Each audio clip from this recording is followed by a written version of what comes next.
మనలోని ప్రేమలన్నీయు స్థిరము కావు, తరిగిపోవును. క్రీస్తు యేసు కల్వరి ప్రేమ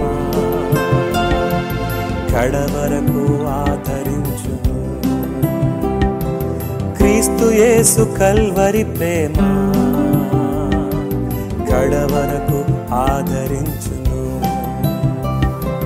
ప్రేమ యేసుని ప్రేమ ఇది ఎవ్వరు కొలువలేనిది.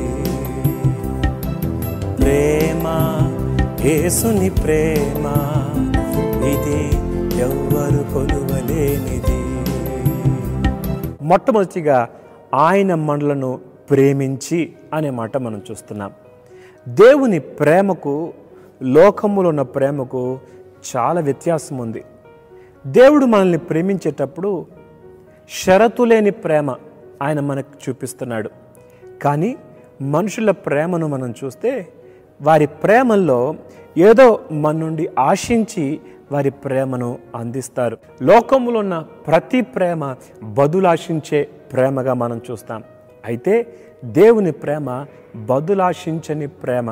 భూమి మీద ఉన్న ప్రేమలు డబ్బుంటే ప్రేమిస్తారు, అధికారం ఉంటే ప్రేమిస్తారు, చదువు ఉంటే ప్రేమిస్తారు, పేరు ప్రఖ్యాతులుంటే ప్రేమిస్తారు. కానీ ఏదీ లేకున్నా, ఎవరు మనతో లేకున్నా, మనం ఉన్న పాటున మనల్ని ఎవరు ప్రేమించలేరు భూమి మీద. కానీ దేవుని ప్రేమ అగాపే ప్రేమ అంటారు. అంటే అన్కండిషనల్ లవ్, షరతులు లేని ప్రేమ, బదులాశించని ప్రేమ. ఆ ప్రేమను మనకి కనపరిచాడు దేవుడు. ఎఫెసీ పత్రిక 3:18 ఓ చక్కని మాట చూస్తాం. జ్ఞానమునకు మించిన క్రీస్తు ప్రేమ. ఈ క్రీస్తు ప్రేమ మన జ్ఞానానికి మించింది. మన ఊహకు కూడా అర్థం కాదు దేవుడు మనల్ని అంతగా ప్రేమించాడని. ఎంతగా ప్రేమించాడో మనం వర్ణించడానికి మన పెదవులు కూడా సరిపోవు. మనలో ఏముందని ప్రేమించాడు, మనం ఏమై ఉన్నామని ప్రభు మనల్ని ప్రేమించాడు. మనం పాపము బట్టి చచ్చిన వారిగా ఉన్నాం.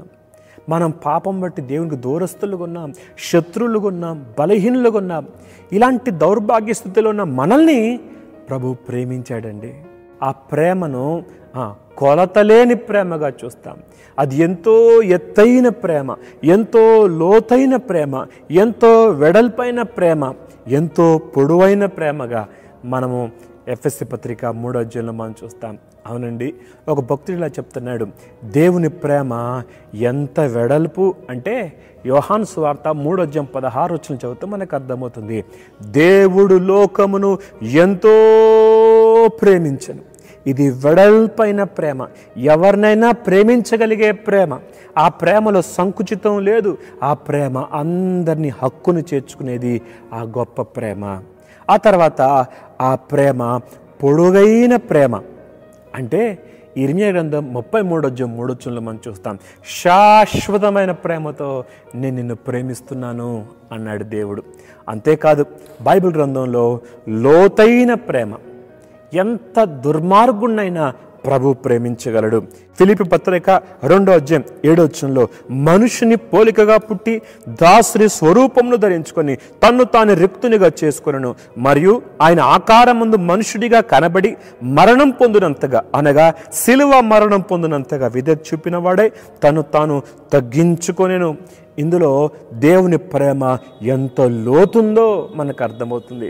మహోన్నతుడైన దేవుడు దాసుని స్వరూపం ధరించుకొని రిక్తునిగా నీ కొరకు ఆయన తగ్గించుకున్నాడు. అంతేకాదు దేవుని ప్రేమ ఎంతో ఎత్తైనది. అందుకని ఎఫెసీ పత్రిక 2:6 ఈ మాట చూస్తాం. క్రీస్తు యేసునందు ఆయన మనకు చేసిన ఉపకారము ద్వారా అత్యధికమైన తన కృపా మహైశ్వర్యమును రాబో యుగములో కనపరచు నిమిత్తము అత్యధికమైన తన కృపను దేవుడు మనకు కనపరిచాడు. ఇది ఎత్తైనది, దీన్ని మనం కొలవలేమండి. ఇది కొలవలేని గొప్ప ప్రేమ. ఈ ప్రేమ మనకు అర్థం కావాలంటే సిలువ యొద్దకు వస్తే మనకు అర్థమవుతుంది. ఆ సిలువలో దేవుని సంపూర్ణమైన ప్రేమ ప్రత్యక్షపరచబడింది. దేవుని ఉన్నతమైన ప్రేమ ప్రత్యక్షపరచబడినట్లుగా మనం గమనించగలం. దేవుడి మాటలు దించుగాక ప్రార్థన చేద్దాం.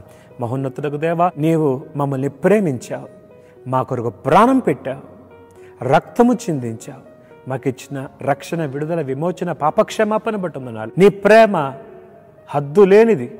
ఈ గొప్ప ప్రేమను, అగాపే ప్రేమను మాకు చూపించి మాకిచ్చిన రక్షణ, విడుదల, విమోచన, పాపక్షమాపణ బట్టి స్తుతులు చెల్లిస్తూ యేసు నామములో స్తుతులు సమర్పిస్తున్నాం తండ్రి. ఆమేన్.